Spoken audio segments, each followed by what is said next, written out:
കുട്ടികളിലുണ്ടാവുന്ന constipation കുട്ടികൾക്കായാലും പേരൻസിനായാലും വളരെ ബുദ്ധിമുട്ടുണ്ടാക്കുന്നൊരു കാര്യമാണ് ഈ മലബന്ധം.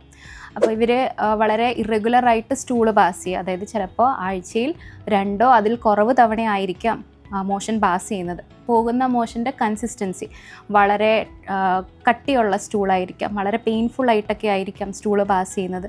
അതേപോലെ തന്നെ ചിലപ്പോൾ ഇവർ അറിയാതെ മോഷൻ പോയിന്നും വരാം, അവർ അണ്ടർ ഗാർമെൻറ്റ്സിലൊക്കെ ചിലപ്പോൾ ഒരു സ്റ്റെയിനിങ് ഉണ്ടായേക്കാം. ഇതൊക്കെയാണ് നമ്മൾ കോൺസ്റ്റിപ്പേഷൻ ഉള്ള കുട്ടികളിൽ നമ്മൾ കാണാറ്.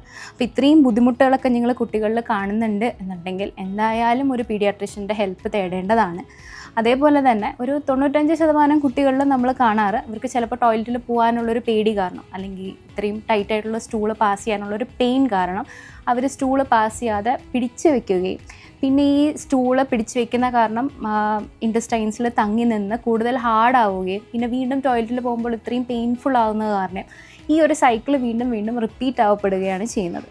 അപ്പോൾ നമ്മൾ എന്തായാലും പീഡിയാട്രിഷ്യനെ കാണിക്കുക. ചിലപ്പോൾ സ്റ്റൂൾ സോഫ്റ്റ് ആക്കേണ്ട ചില മരുന്നുകൾ എടുക്കേണ്ടി വന്നേക്കാം. കൂടാതെ തന്നെ ചിലപ്പോൾ വേറെ തൈറോയ്ഡ് ഹോർമോണിൻ്റെ ടെസ്റ്റുകളും കാര്യങ്ങളെല്ലാം ചെയ്യേണ്ടി വന്നേക്കാം. നമ്മൾ വീട്ടിൽ ശ്രദ്ധിക്കേണ്ട കാര്യങ്ങൾ, ചെറിയ കുട്ടികളാണെന്നുണ്ടെങ്കിൽ കറക്റ്റായിട്ടുള്ളൊരു പോട്ടി ട്രെയിനിങ് കൊടുക്കുക, ടോയ്ലറ്റ് ട്രെയിനിങ് കൊടുക്കുക. അതിൻ്റെ കൂട്ടത്തിൽ തന്നെ അവരുടെ ഡയറ്റും ശ്രദ്ധിക്കേണ്ടതാണ്.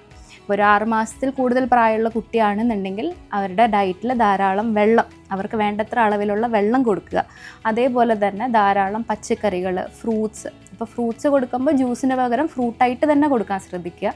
അപ്പോൾ അതുപോലെ തന്നെ ഗ്രീൻ ലീഫി വെജിറ്റബിൾസ്, ചീര പോലത്തെ ഇലക്കറികളെല്ലാം അവരുടെ ഡയറ്റിൽ ഇൻക്ലൂഡ് ചെയ്യാൻ വേണ്ടിയിട്ടും ശ്രദ്ധിക്കുക.